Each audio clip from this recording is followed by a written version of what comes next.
Hello friends, आज की video में हम क्लास 6 हिंदी का हाफ ईयरली का सैम्पल पेपर सॉल्व करेंगे सो दैट आपको आइडिया लगे कि आपके एग्जाम में पेपर किस टाइप से पूछा जाता है और आपको किस तरीके से प्रिपरेशन करनी है।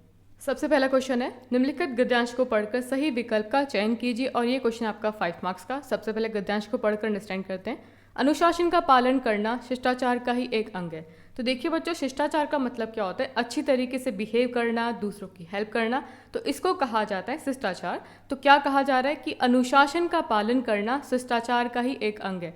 अनुशासन का मतलब होता है कुछ नियम होते हैं, उनके अनुसार हमको काम करना होता है। यह अनुशासन सामाजिक भी हो सकते हैं और कानूनी भी, जैसे कि मंदिर, मस्जिद और गुरुद्वारे में प्रवेश करने से पहले जूते चप्पल उतार देने चाहिए। किसी भी सभा में शोर नहीं करना चाहिए। सभा में कुर्सी या मेज पे पैर रखकर नहीं बैठना चाहिए। ये सारे गुण सामाजिक अनुशासन के उदाहरण हैं। तो देखिए बच्चों, सामाजिक अनुशासन का मतलब ये होता है कि समाज ने कुछ नियम बना रखे हैं, उसके अनुसार हमको काम करना होता है। जैसे कि हमारे घर के भी कुछ नियम होते हैं, जैसे कि घर के अंदर एंटर करने से पहले हमको जूते बाहर उतारने पड़ते हैं। तो इस तरीके से ये जो एग्जाम्पल हैं वो होते हैं सामाजिक अनुशासन के उदाहरण। सड़क पर हमेशा बाईं ओर चलना, रेलगाड़ी या बस में धूम्रपान नहीं करना चाहिए, ये कानूनी अनुशासन के उदाहरण है। तो देखिए, दो तरीके के अनुशासन होते हैं, एक होता है सामाजिक जो समाज ने बनाया, और दूसरा है कानूनी अनुशासन जो कानून के द्वारा लिखा गया है। शिष्टाचार के इन नियमों का पालन नहीं करने से परिवार, समाज, कार्यालय सर्वत्र कुव्यवस्था फैलने का भय बना रहता है। कुव्यवस्था का मतलब क्या होता है कि जो सिस्टम है वो पूरा का पूरा बिगड़ सकता है अगर हम अनुशासन का पालन नहीं करेंगे तो। संक्षेप में, चाहे घर हो, दुकान हो या कार्यालय, सर्वत्र शिष्टाचार के सहारे हम प्रशंसा एवं सफलता के पात्र बने रह सकते हैं। इसके ठीक विपरीत अशिष्ट व्यवहार से दूसरों का दिल तो दुखता ही है, हमें भी बदले में दुख और असफलता हाथ लगती है। शिष्टाचार से पग पग पर मित्र उत्पन्न होते हैं और अशिष्ट व्यवहार से पग पग पर दुश्मन। तो बच्चों, हमने अभी गद्यांश में पढ़ा कि अगर हम शिष्ट आचरण करते हैं, अच्छा आचरण करते हैं, तो हर कोई हमारी रिस्पेक्ट करेगा, हमारा दोस्त बनना चाहेगा। लेकिन अगर हम अशिष्ट व्यवहार करते हैं, गलत व्यवहार करते हैं, तो कोई भी हमारा फ्रेंड नहीं बनना चाहेगा और कोई भी हमारी रिस्पेक्ट नहीं करेगा। तो देखिए, सबसे पहला क्वेश्चन है, अनुशासन का पालन करना डैश का ही अंग है। तो इसका आंसर क्या होगा? ऑप्शंस क्या है? धार्मिकता, सामाजिकता, शिष्टाचार या फिर इनमें से कोई नहीं। तो इसका आंसर क्या होगा? अनुशासन का पालन करना शिष्टाचार का ही अंग है। अगला क्वेश्चन है, मंदिर, मस्जिद और गुरुद्वारे में प्रवेश करने से पहले जूते चप्पल उतार देने चाहिए। ये किस तरह का अनुशासन है? कानूनी अनुशासन, सामाजिक अनुशासन, निजी अनुशासन या फिर इनमें से कोई नहीं। तो इसका आंसर क्या होगा? ये किसका एग्जाम्पल है? सामाजिक अनुशासन का। अगला क्वेश्चन है, इनमें से कौन सा कार्य कानूनी अनुशासन के दायरे में आता है? पहला ऑप्शन क्या है? सभा में कुर्सी या मेज पर पैर रखकर नहीं बैठना, किसी भी सभा में शोर नहीं करना, अपने से बड़ों को नमस्कार करना या फिर सड़क पर हमेशा बाईं ओर चलना। तो देखिए, हमने अभी पढ़ा है कि सड़क पर हमेशा बाईं ओर चलना क्या है? कानूनी अनुशासन है। अगला क्वेश्चन है, शिष्टाचार के इन नियमों का पालन नहीं करने से क्या हानि होगी? तो देखिए, आपसे कहा जा रहा है कि जो शिष्टाचार के नियम है, अगर उनका पालन नहीं होता है तो क्या नुकसान हो सकता है? ऑप्शंस क्या है? कुछ भी हानि नहीं है। अगला ऑप्शन क्या है? परिवार, समाज, कार्यालय सर्वत्र कुव्यवस्था फैलने का भय बना रहता है, हर व्यक्ति शांति से रहता है या फिर मन खुश रहता है। तो देखिए, इसका आंसर क्या होगा? अगर हम अनुशासन में नहीं रहेंगे, शिष्टाचार के नियम का पालन नहीं करेंगे, तो परिवार, समाज, कार्यालय सर्वत्र कुव्यवस्था फैलने का भय बना रहता है। अगला क्वेश्चन है, अशिष्ट का विलोम शब्द लिखिए। अब आपको बताना है कि जो अशिष्ट शब्द है इसका विलोम शब्द क्या होगा, इसका अपोजिट क्या होगा? शिष्टाचार, शिष्ट, सभ्य या इनमें से कोई नहीं। तो इसका आंसर क्या होगा? ऑप्शन नंबर 2, शिष्ट। अगला क्वेश्चन है, निम्नलिखित काव्यांश को पढ़कर सही विकल्प का चयन कीजिए। तो यहाँ पर आपको एक पोएम का पार्ट दे रखा है, इसको पढ़ना है, अंडरस्टैंड करना है, फिर जो क्वेश्चन दे रखे हैं उसका आंसर इसमें से देना है और ये क्वेश्चन रहेगा आपका 5 मार्क्स का। रीड करते हैं। बात सभी ने यह मानी, हवा सुबह की बड़ी सुहानी, सदा ताजगी देती यह, आलस को हर लेती यह रोगी न होने देती, तनिक न सेहत खोने देती, सुबह सैर पर जाकर देखो, हवा निराली पाकर देखो, अगर सैर पर नित जाओगे अच्छी सेहत तुम पाओगे। इस काव्यांश के अंदर सुबह की हवा की बात की जा रही है, जो कि बहुत ही ज़्यादा फ्रेश होती है, हमें ताजगी से भर देती है और हमारे आलस को ख़त्म कर देती है।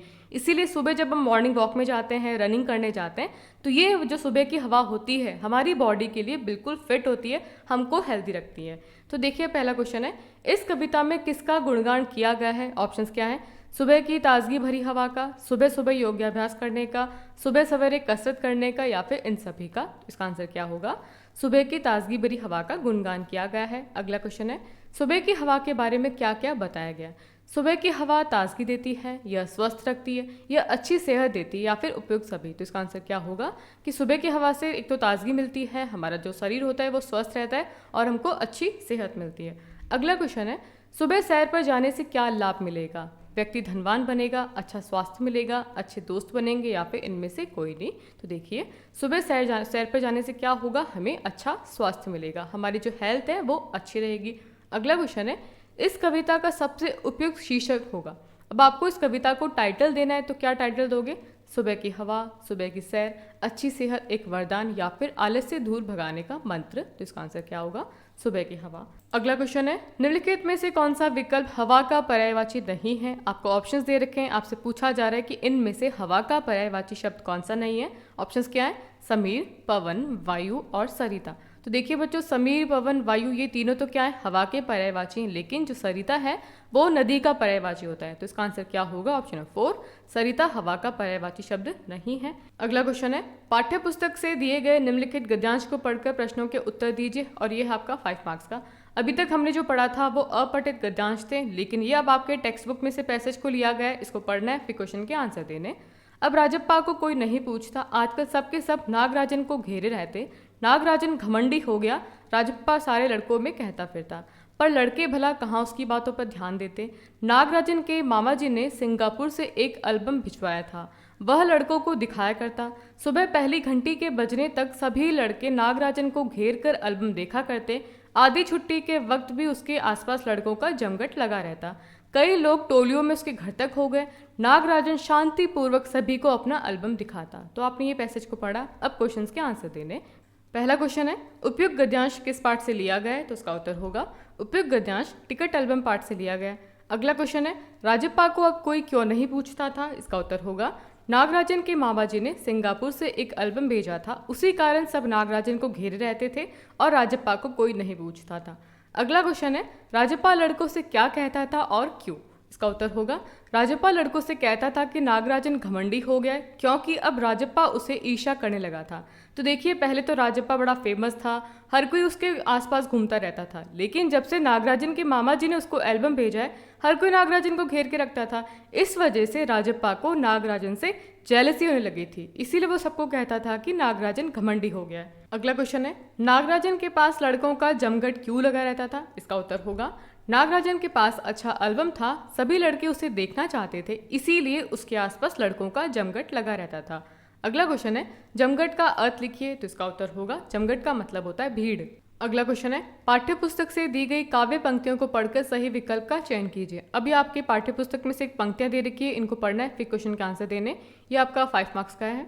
सिंहासन हिल उठे, राजवंशों ने भ्रकुटी तानी थी, बूढ़े भारत में भी आई फिर से नई जवानी थी, गुमी हुई आज़ादी की कीमत सबने पहचानी थी, दूर फिरंगी को करने की सबने मन में ठानी थी, चमक उठी सन 57 में वह तलवार पुरानी थी, बुंदेलो हर बोलो के मुंह हमने सुनी कहानी थी, खूब लड़ी मर्दानी वह तो झांसी वाली रानी थी। ये काव्य पंक्तियां झांसी की रानी कविता से ली गई है। इन पंक्तियों के माध्यम से हमको पता चलता है कि हमारी आज़ादी की जो सबसे पहली लड़ाई लड़ी गई थी वो लड़ी गई थी 1857 में, जिसमें कि झांसी की रानी ने मर्दों की तरह बढ़ चढ़कर भाग लिया था, और इनके जोश को देखकर जो बाकी राजवंश थे, जो बाकी राजा थे, उनको बहुत ही ज़्यादा क्रोध आया और उन्होंने भी इस युद्ध में बढ़ चढ़कर भाग लिया।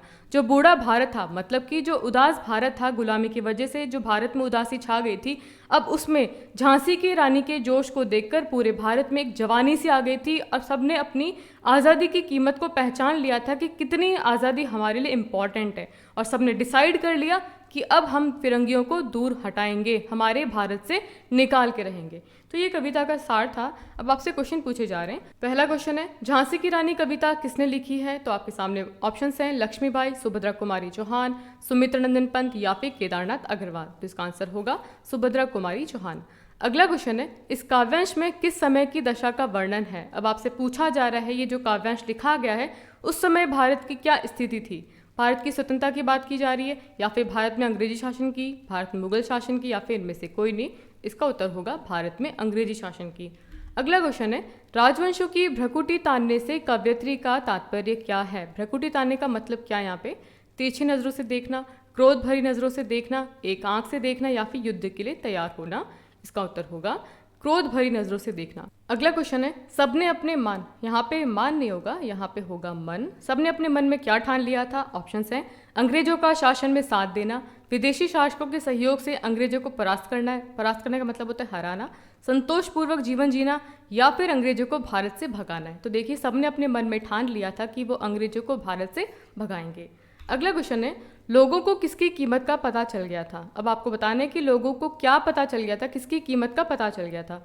अपनी शक्ति का, अपनी संपत्ति का, खोई हुई आज़ादी का, या फिर उपयुक्त सभी का? तो देखिए इसका आंसर होगा कि लोगों को अपनी खोई हुई आज़ादी की कीमत का पता चल गया था। अगला क्वेश्चन है, निम्नलिखित में से किसी एक विषय पर लगभग 80 से 100 शब्दों में अनुच्छेद लिखिए। तो आपको अनुच्छेद लिखना है। ये क्वेश्चन आपका 5 नंबर का।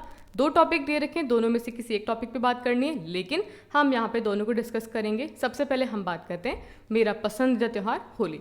होली मेरा सबसे पसंदीदा त्यौहार है। इस दिन घर घर में उमंग एवं प्रसन्नता छाई रहती है। बाजारों में कई दिनों पूर्व से ही हलचल चहल पहल देखी जा सकती है। मैं होली के अवसर पर माता पिता के साथ खरीदारी करने जाती हूँ। नए वस्त्र, रंग, अबीर, पिचकारी आदि की खरीदारी करती हूँ। इनके अलावा पकवानों की सामग्री भी खरीदी जाती है। होली के दिन बहुत धूमधाम रहती है। मैं अपने मित्रों तथा हम उम्र लोगों पर रंग डालती हूँ। पिताजी तथा बुजुर्ग माथे पर गुलाल लगाकर मुझे आशीर्वाद देते हैं। फिर पुए पकवानों को खाने तथा खिलाने का सिलसिला आरंभ होता है। घरों तथा गलियों में लोग खुश होकर नाचते हैं तथा एक दूसरे पर रंग डालते हैं। इस दिन लोग आपसी वैर और द्वेष भुलाकर एक दूसरे से गले मिलते हैं। शाम को ढोल नगाड़े बजाए जाते हैं, लोग गीत गाकर नाचते हैं। मैं इन कार्यक्रमों में उत्साह से भाग लेती हूँ। रंगों का त्यौहार होली मुझे बहुत ही आकर्षक लगता है। यह हमें बुराइयों से दूर रहने तथा अच्छाई के मार्ग पर चलने की शिक्षा देता है। तो यहाँ पर मैंने अपने फेवरेट त्यौहार होली के बारे में लिखा है। आप अपने फेवरेट त्यौहार के बारे में लिख सकते हैं, तो आपको आइडिया मिल जाएगा कि आपको किस तरीके से लिखना है। हमारा जो अगला टॉपिक था मेरा भारत महान, उसके बारे में लिखते हैं। कश्मीर से कन्याकुमारी तक और गुजरात से अरुणाचल प्रदेश तक फैला है मेरा देश। विश्व का 7वां बड़ा देश है। उत्तर में पर्वतराज हिमालय के उन्नत भाल पर मुकुट के समान सुशोभित है। दक्षिण में हिंद महासागर इसके चरणों को धोकर धन्य हो रहा है। गंगा जैसी पवित्र नदी इसी धरती पर प्रवाहित हो रही है। ऐसी ही अनेक नदियां इस धरती को सींच कर हरा भरा बनाती हैं। मेरे देश की भौगोलिक विशेषताएं इसे और भी विशिष्ट बना देती है। यहाँ कहीं पहाड़ हैं तो कहीं वन, कहीं विस्तृत मरुस्थल है तो कहीं समतल उपजाऊ मैदान। मेरे देश में 28 राज्य और 8 केंद्र शासित प्रदेश हैं जहाँ विभिन्न भाषाएं बोली जाती हैं। 1 अरब से भी अधिक आबादी वाले देश सत्य, अहिंसा, प्रेम, सौहार्द एवं सहिष्णुता के आदर्शों का पालन करने वाला है। आओ हम सब मिलकर इस धरती को, अपनी जननी को नमन करें। अगर आपके एग्जाम में मेरे भारत महान पर अनुच्छेद आता है तो आपको आइडिया मिल जाएगा कि आपको किस तरीके से उसमें लिखना है। अगला क्वेश्चन है, निम्नलिखित में से किसी एक विषय पर लगभग 80 से 100 शब्दों में पत्र लिखिए। अब आपको इसमें क्या करना है, पत्र लिखना है। ये क्वेश्चन आपका 5 मार्क्स का। पहला क्या है, विद्यालय में पीने के पानी की समस्या हल करने के लिए प्रधानाचार्य को पत्र लिखिए, अथवा अपने विद्यालय के वार्षिक दिवस पर अपनी माता को आमंत्रित करते हुए पत्र लिखिए। देखिए अगर अथवा वाला क्वेश्चन आता है, इसमें दोनों क्वेश्चन नहीं करने होते हैं, या तो आपको ये करना है या फिर ये करना है, लेकिन हम यहाँ पे दोनों डिस्कस करेंगे ताकि आपको जो ईजी लगे उसको आप अटैम्प्ट करना। सबसे पहले हम डिस्कस करते हैं पीने के पानी समस्या को हल करने वाला।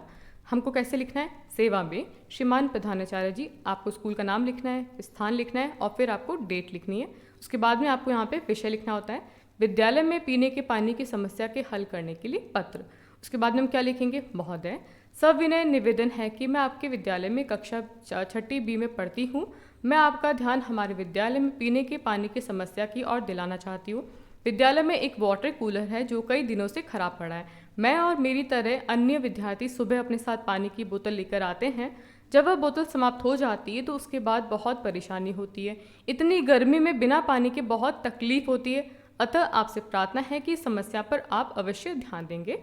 धन्यवाद। आपके आज्ञाकारी शिष्या, आपका नाम लिखना है और आपकी क्लास लिखनी है। देखिए बच्चों, आपको लेटर में हमेशा ध्यान रखना है कि जो स्टार्टिंग की जो लाइंस होती है ये तो फिक्स है, ठीक है। आपको किसी भी तरह का लेटर लिखना होगा, फॉर्मल लेटर जिसमें कि आपको प्रधानाचार्य को लेटर लिखना होता है, उसमें टॉपिक चेंज हो सकता है लेकिन फॉर्मेट सेम रहेगा। उसके बाद में आपको विषय पे ध्यान देना है। आपके क्वेश्चन में दे रखा होगा विषय क्या है। उसके बाद में आपको महोदय लिखना है। उसके हिसाब से आपको फिर ये लेटर की बॉडी लिखनी होती है। उसके बाद में आपको धन्यवाद लिखना है। आपकी आज्ञाकारी शिष्य है, लड़का है तो शिष्य लिखेगा, लड़की है तो शिष्या।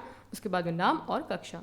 अब हम माता जी को पत्र लिखते हैं। तो देखिए सबसे पहले आपको क्या लिखना है, यहाँ पे आपको अपना एड्रेस लिखना है घर का। उसके बाद में फिर आपको डेट लिखनी है, फिर प्रिय माँ, सादर चरण स्पर्श। मैं यहाँ पर कुशलतापूर्वक हूँ, आशा करती हूँ कि आप भी पिताजी सहित सपरिवार सकुशल होंगे।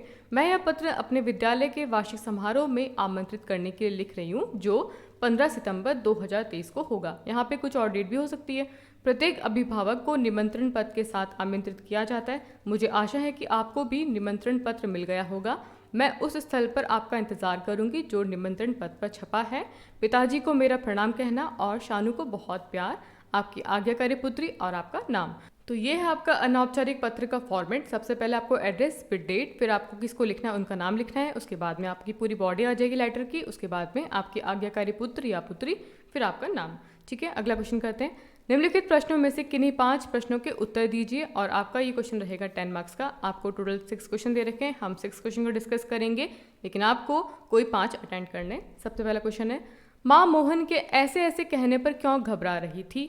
इसका उत्तर होगा, मोहन की माँ जब उससे पूछती कि उसके पेट में किस प्रकार की तकलीफ हो रही है तो मोहन ठीक से कुछ बता नहीं पाता, बस बोलता कि कुछ ऐसा ऐसा हो रहा है। यह सुनकर उसकी माँ घबरा जाती कि कहीं उसे कोई बड़ी बीमारी तो नहीं हो गई जो वह दर्द से इतना तड़प रहा है। अगला क्वेश्चन है, सुभद्रा कुमारी चौहान लक्ष्मीबाई को मर्दानी क्यों कहती हैं? इसका आंसर होगा, वीरता, साहस, हिम्मत, ताकत, युद्ध कौशल, घुड़सवारी, तलवारबाजी, ये सभी मर्दों वाले गुण उनमें विद्यमान थे। तो देखिए, मर्द का मतलब क्या होता है? आदमी, जेंट्स। ये सारी क्वालिटी किसकी होती है? जेंट्स की होती हैं, लेकिन ये सारी क्वालिटी किसमें थी? लक्ष्मीबाई में थी। रानी लक्ष्मीबाई ने वीर सेनापतियों की तरह अंग्रेजों से युद्ध किया और झांसी की रक्षा करती रही, इसीलिए कवित्री ने उन्हें मर्दानी कहा है।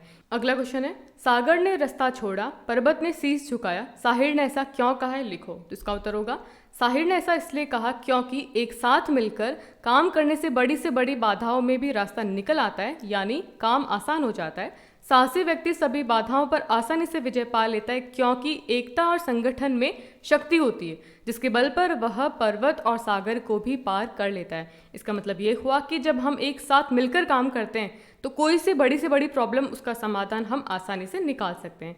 अगला क्वेश्चन है, वह चिड़िया जो कविता के आधार पर बताओ कि चिड़िया को किन किन चीज़ों से प्यार है? इसका उत्तर होगा, वह चिड़िया जो कविता के आधार से पता चलता है कि चिड़िया को दूध भरे अनाज के दानों, नदी तथा जंगल से प्यार है। चिड़िया झुंडी के दाने एवं अन्य अनाज के दानों को खाना पसंद करती है। इस चिड़िया को गीत गाना पसंद है। जंगल से इसे बहुत प्यार है। यह नदी से भी बहुत प्यार करती है।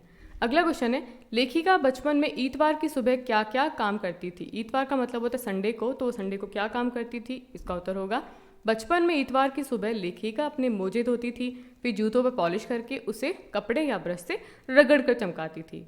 अगला क्वेश्चन है, केशव ने श्यामा से चिथड़े, टोकरी और दाना पानी मंगाकर कॉर्निस पर क्यों रखे थे?